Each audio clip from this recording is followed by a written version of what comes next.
Hi mga ka-Shelly! Welcome back to Shelly Mir Vlogs!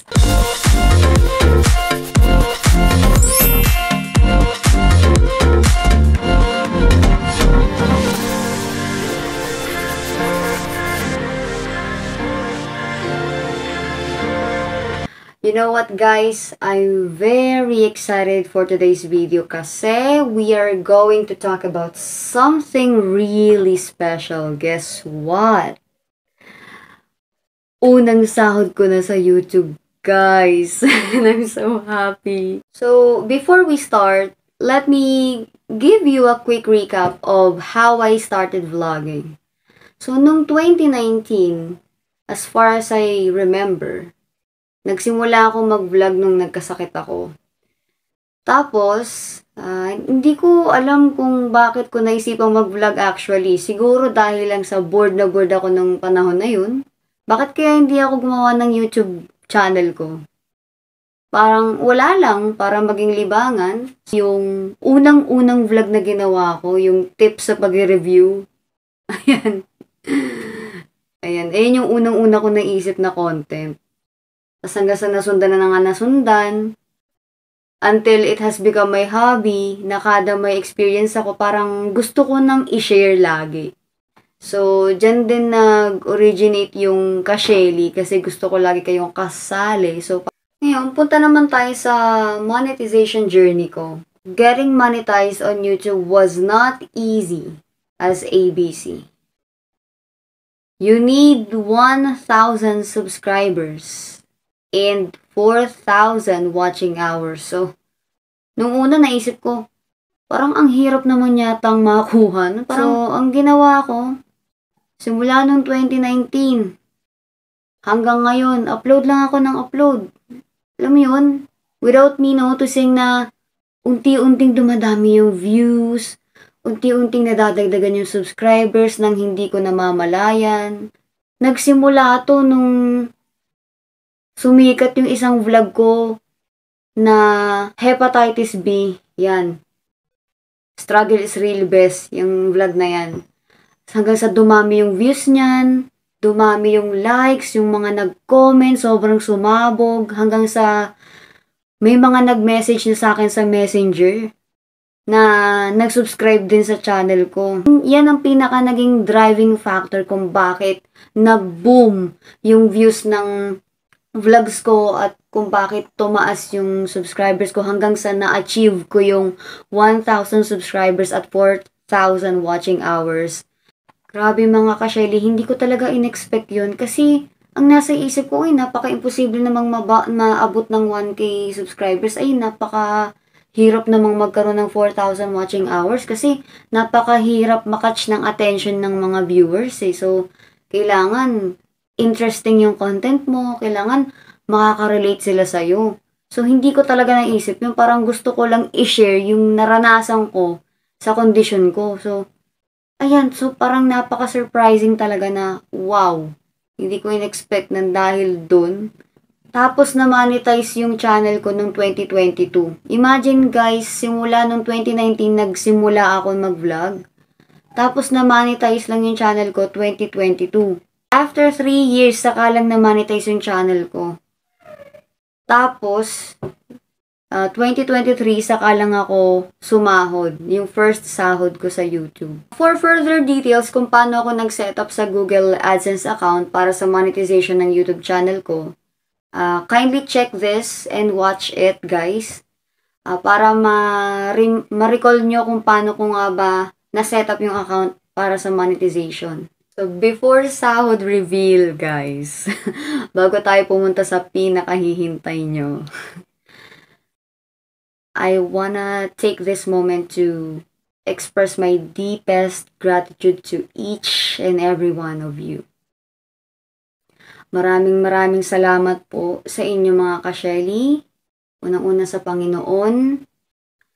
Kung hindi dahil sa inyo, sa suporta ninyo, sa panonood ninyo, sa pag-comment, like, share, and everything, at sa pakikipag-engage nyo sa akin, it's really impossible na maabot ko yung point na to. Kaya maraming salamat po. To the highest level, to the nth power. Hindi ko alam kung paano magte-thank you sa inyo. Kasi hindi naman to mangyayari kung hindi dahil sa inyo eh. Kaya maraming salamat po sa pamilya ko rin na sumusuporta sa akin. Nga sa Panginoon, sa inyo guys na laging nanonood sa akin. Salamat din sa mga kaibigan ko na naniniwala sa kakayahan ko at nandyan lagi sa akin. Salamat din, syempre, sa mga teammates ko dyan sa trabaho na sumusuporta rin sa akin at naging kaibigan ko na rin. At sana wala po kayong sawang sumuporta at sana walang iwanan. Kahit walang forever. Charot lang, syempre. Happy New Year pala, guys! Happy New Year! So, eto na ang pinakahihintay nyo, guys. Ang sahod reveal ko sa YouTube. Ito na po ang sahod reveal. Ang first sahod ko po sa YouTube ay $102.81. So, bahala na kayo mag-convert into Philippine peso, okay? Kasi nag-iiba-iba yung exchange niyan eh. So, ayan. Yan. Tapos, ito yung tax. Syempre, hindi mawawala yan. Yan, guys. So, yan, hindi naman kalakihan talaga yung sahod sa YouTube. Pero, 'di ba, at least blessing pa rin 'yan at sobrang thankful pa rin ako kasi 'di ba, nowadays saan ka makakapulot ng $102? Hindi ka na wala ka mapupulot niyan kahit saan. So, blessing pa rin. Sobrang maraming salamat po sa inyo, guys. At sa susunod na pagsahod ko sa YouTube, magkakaroon ako ng prize para sa inyo, guys. Pag-iisipan ko pa kung papaano at ano. At abangan nyo yan. Alam na this. Kaya kung di ka pa nakasubscribe sa channel ko, mag-like, share, subscribe ka na, and hit the notification bell para updated ka sa mga bago kong videos. So, gusto ko lang din i-share sa inyo, mga ka-Shelly, yung natutunan ko sa journey ko dito sa YouTube. Reflecting on this journey, according to Steve Jobs, I've learned that the only way to do great work is to love what you do. I agree with that. Kasi, kung hindi mo mahal yung ginagawa mo, walang magiging magandang resulta. So, to all small YouTube content creators like me, huwag kayong susuko. Basta mahalin nyo lang yung ginagawa nyo, enjoyin nyo lang, hanggang sa isang araw, hindi nyo na namamalayan, nagbubunga na pala yung pinaghihirapan nyo. Sa sobrang nag-e-enjoy ka sa ginagawa mo, hindi mo namamalayan, andun ka na pala. So, yan yung may bibigay kong advice sa mga katulad kong small content creator. Nga pala guys, meron pala akong Facebook group kung gusto nyo pong sumali. Hepatitis B Heroes Alliance. Welcome na welcome po kayo sa group na yan. Basta meron kang kondisyon na ganyan at hindi ka po nag-iisa, dun po tayo mag-usap-usap. So, welcome na welcome po kayo sumali doon.